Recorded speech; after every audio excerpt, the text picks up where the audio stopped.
네, 이어서 뉴스프라임 플러스 시작하겠습니다. 통계로 보는 경제 뉴스 시간이죠. 오늘은 통계뱅크의 이경만 대표와 함께하겠습니다. 어서 오세요. 네, 반갑습니다. 네, 안녕하세요. 자, 요즘 우리나라 인구 소멸 문제 상당히 심각합니다. 일할 사람 부족, 이를 해결하기 위해서 이민이 대폭 좀 허용돼야 하지 않을까라는 사회적인 이슈가 많이 커지고 있는데요. 이 문제가 언론에도 이제 상당히 많이 보도가 되고 있습니다. 자, 우선요, 이민 관련해서 세계적인 상황이 어떤지 이와 관련한 통계부터 좀 살펴볼까요? 네. 이번 이민 관련 이제 주제를 잡고 뭐 국내외 관련된 통계를 다 조사해 보니 예, 정말 우려하는 바가 참 커지더라고요. 그러니까요. 예. 우선 G7 국가 이민율 비교를 보겠습니다. 캐나다가 아주 압도적으로 1위를 달리고 있습니다. 예, 캐나다가 가장 앞서고 있네요. 예. 21.3%고요. 그러니까 이민율이라 하면 전체 인구 대비 이민 인구 수를 의미합니다. 그다음에 캐나다 같은 경우는 작년 한 해 105만 명의 인구 증가가 있었는데 그중에 96%가 외국인이었습니다. 예. 예, 정말 고급 인력인 엔지니어와 창업가 10명 중 한 4명 정도가 이민자였습니다. 예, 그야말로 뭐 이민 강국이라고 할 수가 그렇지. 있겠어요. 예. 캐나다가 이렇게 고급 이민이 많이 들어온 것은 해외 고급 인력들에게 영주권을 적극 제공하는 패스트 트랙이라 하는 정책 때문에 그렇습니다. 네. 그 외에 이제 뭐 독일, 영국, 미국, 프랑스 소위 선진국들이 전부 다 13% 이상 이민율을 갖고 있습니다. 네. 근데 이제 제일 꼴찌가 일본입니다. 그리고 그 위가 바로 한국이네요. 네, 예. 그 위가 우리 한국인데 일본이나 우리나라가 이게 이민 정책에 관해서는 너무나 지금까지 보수적으로 해왔다. 네. 이게 이제 앞으로 일본이나 우리나라의 어떤 성장에서 발목을 지금 잡고 있는 게 아니냐 하는 생각이 많이 들었는데 차차 좀 보겠습니다. 예, 그대로 차트에 나와 있는 것 같습니다. 우리나라도 인구 소멸 문제가 상당히 심각하기 때문에 최근에 이렇게 이민자들을 받아들여야 된다, 네. 이민자에 대해서 혜택을 늘려야 된다라는 네. 목소리가 상당히 높아지고 있는 것 같아요. 그렇다면 주요 국가들의 이민자 수가 얼마나 늘어나고 있는지 그와 관련한 통계를 좀 볼게요. 예. 21년 이제 35개국이 받은 이민자 합계는 20년 391만 명에서 21년에는 479만 명, 즉 22.5%가 증가했습니다. 예. 35개국 이제 총계를 이야기한 거고, 그 중에 이제 21년도 캐나다는 117% 증가했습니다. 100%가 넘었네요. 그렇죠. 예. 그다음에 영국이나 미국도 51%, 43% 이렇게 증가했는데 역시 나와 있듯이 한국, 그다음에 일본은 오히려 마이너스였습니다. 예. OECD 평균이 25.2%인데 이렇게 일본과 우리나라가 세계적 어떤 이민 동향과 전혀 정반대로 가고 있다는 것은 뭔가 우리 정부 당국자들이 그간 너무 이 부분을 소홀히 했구나 하는 생각이 들었습니다. 네, OECD 평균이 25.2%인데 한국이 마이너스를 그렇지. 기록하고 있고 예, 일본은 예. 이보다도 훨씬 더 더하고요. 예, 예. 너무나 괴리가 큰 것 같습니다. 자, 미국 같은 경우에는 지금 연도별 이민자 수가 어떤지 미국도 예. 이제 사실 이민 강국이라고 할 수가 그렇지. 있잖아요. 예. 그와 관련한 통계도 좀 살펴볼게요. 예. 미국은 저출생 문제를 이민으로 해결한 나라입니다. 1980년대에는 그래프에 나와 있듯이 62만 명, 그야말로 80년대에는 62만 명, 이런 연평균 이민자가 2010년대에는 106만 명으로 늘어났습니다. 예, 이처럼 매년 이렇게 이민자가 늘어난 미국이 정말 결국 중국과의 어떤 경쟁에서 승리할 것이다 하는 제일 큰 요인이 되고 있습니다.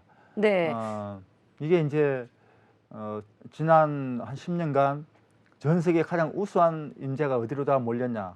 다 미국으로 몰렸습니다. 네, 그래서 이 또한 중국도 이 부분에 대해서는 미국 이길 수가 없다 하는 이야기가 있었는데 역시 이민자 통계를 봐도 그렇습니다. 네, 그러니까 이민 강국이라고 하는 미국과 캐나다 쪽으로 우수한 인재들이 이제 몰리고 있다라는 건데 예.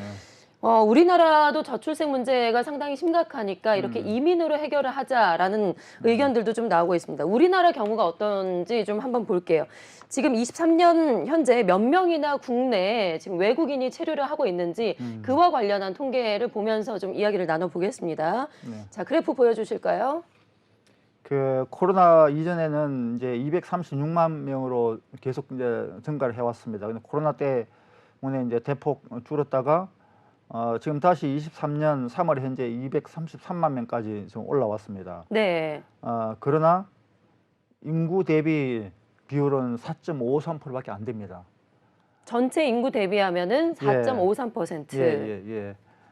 그러니까 뭐 지금 233만 명 늘어나도 여전히 다른 어떤 OECD 국가라든지 뭐 캐나다, 미국에 비해서 거의 뭐 50% 넘는 네.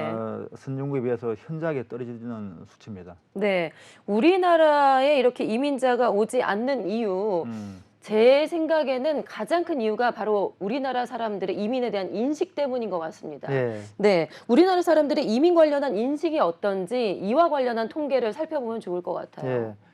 예. 그나마 최근에는 뭐 그 인력 부족 이런 것 때문에 이제 이민 도입의 필요성이 좀 있어가지고 네. 이렇게 동의한다고 하는 게 이제 겨우 56%가 이제 됐습니다. 근데 아직까지 34%는 이민 확대에 대해서 동의하지 않고 있습니다. 그 외에 뭐 잘 모른다고 하는 것을 합치면 거의 한 44%는 이민에 대해서 반대를 하고 있기 때문에 앞으로 뭐 이민 확대에 대해서 정부에서 강력하게 추진해 나갈 때 또한 뭐 야당 중심으로 어떤 거대한 반발이 있지 않을까도 예상됩니다. 예. 얼마 전에 저희가 이 시간에 조선업 관련해서 그때 이제 산업 현황에 대해서도 좀 짚어봤었잖아요. 조선업이 이렇게 호황으로 가고 있는데 일할 사람이 너무나 부족하다. 그래서 이런 이민자들을 외국인 근로자들을 받아들여야 된다라는 그렇죠. 그때 목소리가 예, 있었잖아요. 예. 예. 그런 부분을 이민자로 좀 해결을 해야 되지 않을까 싶습니다. 그래서 사실은 뭐 이제 그 어떤 블루칼라 중심의 이민자를 받아들이는 것도 좋지만 네. 좀 이따가 제가 미국 사례를 좀 더 구체적으로 볼 텐데 정말 화이트 칼라, 뭐 어떤 기술 중심, IT 고급 인력들 중심으로 좀 전략적으로 예. 이렇게 입도선매를 해야 앞으로 우리나라가 지속적으로 성장을 하게 될 텐데 뭐 그렇지 않으면 일종의 이민 전쟁에서 우리가 나고 되면 네. 그야말로 이거는 제일 큰 손실이다. 그런 생각이 들었습니다. 네, 그러니까요. 기업에서도 인재 관련해서 모셔오기 전쟁을 좀 해야 되지만 정부가 나서서 관련 정책이나 규제들을 좀 완화해서 그런 인재들을 좀 많이 좀 모셔와야 우리 그렇지, 산업이 더 예. 발전하지 않을까 싶습니다. 그 이민은 결국 이제 국가 규제의 문제고 뭐 비자 발급해줘야 가능한 부분이기 그렇죠. 때문에 사실 지금 한국으로 그 좋은 인재를 모셔올 수 있는 절호의 기회죠. 예. 지금 뭐 우리나라의 어떤 밧데리라든지 IT라든지 그다음에 방산이라든지 또 그 인도 같은데 그 세계적인 우수한 인재들이 있죠. 뭐 베트남, 인도네시아 이런 데서 적극적으로 네. 정말 어느 나라든지 아무리 나라 가난할지라도 정말 뛰어난 천재들이 있지 않습니까? 옛날 우리나라 어떤 천재들이 미국으로 다 갔듯이 네. 지금 아시아에 있는 최소 저 멀리 유럽이니 뭐 남미나 아프리카 아니라도 이 가까이 있는 이웃 국가의 어떤 천재들, 인재들이라도 적극 도입하는 정책이 좀 필요한 시기입니다. 그러니까요. 발벗고 나서서 좀 모셔와야 될 것 같습니다. 그 이민 관련해서 사실 결혼을 해서 오시는 분들도 많이 있잖아요. 그러면은 국적별로 봤을 때 어떤 나라에 이제 이민자들이 많은지 국적별로도 현황이 어떤지 살펴봐야 될 것 같아요. 제가 좀 전에 말씀드렸듯이 이민을 오면서 이제 뭐 결혼을 하려고 결혼하면 이민자가 되니까 그 중에 가장 많은 게 베트남입니다. 거의 한 26.1%. 네. 그 다음에 이제 중국하고 한국계 중국인이 거의 한 뭐 45% 정도, 46% 정도 됩니다. 36% 정도 되죠. 그러니까 어찌면 베트남보다 한국계 중국인과 중국이 훨씬 더 제일 많습니다. 그 다음에 이제 일본, 필리핀, 태국, 캄보디아 순으로 이게 나와 있습니다. 네, 베트남하고 중국이 거의 뭐 합하면은 50%를 넘어서네요. 그렇지. 예, 거의 절반 이상을 베트남과 중국에서 많은 분들이 이민자로 들어오는 상황이고요. 지금 이제 이민도 기술자 같은 단순한 근로노동자가 아니라 기술자 같은 전문인을 좀 받아야 될 것 같은데 우리나라 지금 형편이 어떤지 그와 관련한 통계도 좀 볼까요? 예. 자, 이 통계 보니까 정말 가슴이 미어지더라고요. 네, 예. 그래프가 뭐 거의 보이지가 않네요. 우리나라 같은 경우는. 그래 미국, 호주, 캐나다 등 선진국들은 그 5만 명, 6만 명, 8만 명, 호주는 8만 명까지 정말 그 핵심 인재들을 이렇게 전문 기술 인력들을 유치하는데 우리나라는 겨우 291명이었습니다. 네. 이 정도로 우리나라 어떤 정책 당국자들이 인식이 부족했나, 또 어떤 일선 어떤 현장이라든지 기업인들이 정부의 그런 핵심 인재에 대해서 요구를 드렸다는 좀 소극적이지 않나 생각이 들었습니다. 네, 한국 노동시장의 대외 개방성이 OECD 국가 중에서 최저 수준이라고 합니다. 그런 예, 참 심각한 상황인 것 같습니다.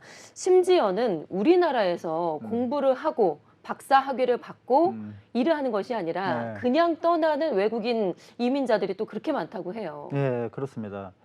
정말 우리나라도 어쩌면 살기 좋은 나라인데, 뭐 얼마나 그렇지만 아까 그 캐나다, 뭐 미국, 호주만큼 정말 열악한 그 외국인 살기에, 고급 인력이 살기에는 정말 요원하다는 생각이 듭니다. 네. 그 뭐 언어, 문화 장벽 그런 고통들이 많고, 심지어 뭐 직장 회식이라든지 티타임에 초대받지도 못하는 그래 왕따가 되는, 그러니까 계약 기간 끝나면 바로 떠나는 게 그러다 보니까 한국 거주 비율, 즉 박사 학위 취득 후 한국을 떠나는 비율이 매년 26년부터 해가지고 21년까지 지속적으로 지금 네, 하락을 줄어들고 하고 있네요. 있습니다. 예. 지난 16년만 해도 40% 가까이 됐는데 21년에는 30%에도 못 미치고 있습니다. 그러니까 그래서 이에 대해서 우리가 참 너무 소홀히 했구나 생각이 듭니다. 네, 한국이 정말 살기 힘들어서 떠난다는 박사학위 소지자들이 60%가 다 떠나간다고 하네요. 그러니까요. 정말 아까운 우리의 인재들인데 또 해외에 갔다가 영주 귀국자가 또 급감한다고 합니다. 예, 이 부분도 관련한 통계를 좀 볼까요? 예, 결국 그 박사학위 취득받고 떠나는 그 어떤 문화적 환경과 맞물려 가지고 해외에서 공부하러 갔다가 영주 귀국하지 않는 정말 핵심 인재들이 그냥 해외에서 눌러앉는 경우가 참 너무 많습니다. 21년 4,164명에서 지난해 21년에는 10년 사이에 56% 감소했습니다. 네. 1,812명이나 이렇게 영주 귀국하는 숫자가 이렇게 줄었습니다. 네. 이만큼 거의 뭐 3,000명, 한 300명 가까이가 그냥 해외에서 박사학위 다 받고 눌러앉는 거죠. 예. 그러다 보니까 우리나라도 미국처럼 이민을 대폭적으로 좀 확대를 해야 된다라는 목소리가 점점 더 높아지고 있는 것 같아요. 미국 같은 경우에는 앞서서도 말씀을 하셨지만 이런 글로벌 인재를 받아들여서 나라를 이렇게 세웠고요. 그만큼 산업을 발전을 시켰고 글로벌 기업의 창업자들도 또 이민자들이 많다고 들었어요. 그렇죠. 예. 저기 표를 볼까요? 네. 지금 세계에서 가장 뛰어난 기업이 구글이지 않습니까? 구글의 창업자가 세르게이 브린인데 이 사람은 러시아 출신입니다. 그 다음에 제일 오른쪽에 보면 페이스북 메타라고 이제 이름이 바뀌었는데 페이스북 창업자도 이제 에드와드 세브린인데 이 사람 프랑스 네, 출신국이 프랑스네요. 사람이고, 그 다음에 테슬라 있죠, 테슬라. 테슬라 유명 일론 머스크. 네. 이거는 남아프리카 공화국. 일론 머스크가 남아공 출신이네요. 그렇습니다. 뭐 링크드인도 뭐 독일, 프랑스, 샌디스크라고 하는 반도체 회사도 이스라엘, 인도, 뭐 세계적 기업인 인텔도 헝가리 출신. 전부 다 뭐 반도체, 인터넷, 뭐 세계 최대 소셜 네트워크 창업자가 다 이민자들로 이렇게 채워져 있습니다. 네. 예. 정말 미국은 노벨상 수상자도 네. 이렇게 이민자 출신이 30에서 40% 가까이 된다고 들었어요. 예. 그래서 미국의 힘이 이민자들에게서 나온다라고 해도 과언이 아닐 것 같습니다. 예. 그러니까 저도 이게 그래프를 보면서 좀 너무 깜짝 놀랐습니다. 그 미국 정책재단이라고 있는데 이제 거기서 1901년부터 21년까지 배출된 미국인 노벨 과학 수상자 311명을 분석했습니다. 그 중에 109명이 이민자였습니다. 네. 무려 한 35%를 차지하는데 19년도에는 이제 미국 과학 공학 분야 종사자 30%가 외국 출신입니다. 그중에 박사급 인력이 37.8%가 이민자고요. 근데 이제 우리나라 같은 경우에는 정부 출연 연구기관의 외국인 연구자가 지난해에 겨우 184명. 정말 서울대의 외국인 교수 비율도 2013년 이후 한 5%대에서 계속 정체를 보이고 있습니다. 네. 그래서 우리가 그간 IT라든지 뭐 자동차, 그다음에 뭐 조선 첨단 업종 이런 것을 개발은 잘 해왔지만 정말 대기업의 그 어떤 혁신과 또 그 뭐 어떤 해외 시장이다 마케팅 이런 가지고 성장해왔지만 사실 그 핵심 인재에 대한 어떤 확보라고 한 차원에서는 너무나 큰 구멍이 나 있었구나 하는 생각이 들었습니다. 네. 사실 우리나라도 우리나라인데 일본 같은 경우는 우리나라와 좀 비슷한 상황이었잖아요. 그러니까요. 한동안 이제 수십 년 동안 예. 저성장의 늪에 빠져 있었고요. 그만큼 산업 발전이 이루어지지 않았는데 최근에 일본도 이렇게 외국인 전문 인력들을 유치를 하고 있다고 들었습니다. 네. 우리나라와 비교해서 어떨지 이 관련 자료가 좀 있을까요? 그러니까 저도 이거 자료 보니까 정말 이 일본의 어떤 외국인 취업자 중 전문 인력 비중입니다. 이게 거의 뭐 18%부터 해가지고 지금은 21년은 22.8%까지 올라갔습니다. 예. 근데 우리나라는 어떻습니까? 점점 그야말로 오히려 더 줄어들고 있네요. 예. 야 이게 정말 일본은 우리보다 이런 분야에 훨씬 더 개방적이었구나라고 하는 점에서 정말 심각한 어떤 경종을 울리는 그런 그래프가 되겠습니다. 네. 자, 최근에는 또 중국의 부유층 이민이 급증하고 있다고 하는데, 자, 위에서 여러 가지 우리가 이민 관련한 통계들을 쭉 살펴봤습니다. 우리 시청자들에게 어떤 인사이트를 좀 줄 수가 있을까요? 예, 제가 좀 전에 말씀드렸듯이 그간 이민 정책 관련해가지고 우리나라가 얼마나 무책임했는지 이거는 뭐 정부 당국자뿐만 아니라 우리 또 국민들도 이 부분에 대해서 좀 심각한 반성이 필요하다. 네. 그리고 이제 뭐 미국, 캐나다하고 비교할 것도 없고 일본과 비교하더라도 이 부분은 너무나 정말 큰 공백이 있다라고 하는 생각이 들고 그래서 이제 이민의 개방 여부는 이제 국가 생존의 문제구나. 예. 우리가 적극적으로 유치하지 않으면 다 빼앗긴다. 그래서 좀 더 적극적인 이민 정책이 필요하고 또 아까 아직까지 이민에 대해서 그 반대하는 분들이 한 40% 좀 넘는데 이제 외국인이 우리나라의 발전에 큰 도움을 주는 분들이다라고 하는 그 국민적 공감대 또 다양성에 대한 어떤 인식이 필요한 그런 통계들입니다. 네. 앞서서 저희가 뉴스프라임 그 이슈 시간에도 알아봤는데 출생률 극복을 위해서 기업이 나서고 있고요. 네. 또 인재를 모셔오기 위해서 정부가 아닌 또 기업들이 큰 돈을 들이면서 나서고 있습니다. 정부가 좀 더 적극적으로 나서야 될 때가 아닌가 싶어요. 그러니까 결국 이제 정부에서 이런 문제 심각성을 알고 막 이번 기회에 특히 이제 뭐 어떤 뭐 블루 칼라도 필요하지만 오히려 그 아시아의 뛰어난 인재들을 예, 전문가들. 왜냐면 일본에 다 빼앗기고 미국에 빼앗기면 그다음에 우리가 기회가 없지 않습니까? 예. 예, 그래서 그런 좀 적극적인 정책이 나와 주길 바랍니다. 예, 알겠습니다. 통계로 보는 경제 뉴스 이경만 통계뱅크 대표와 함께 이야기를 나눠봤습니다. 오늘 말씀 잘 들었습니다. 네, 고맙습니다. 고맙습니다.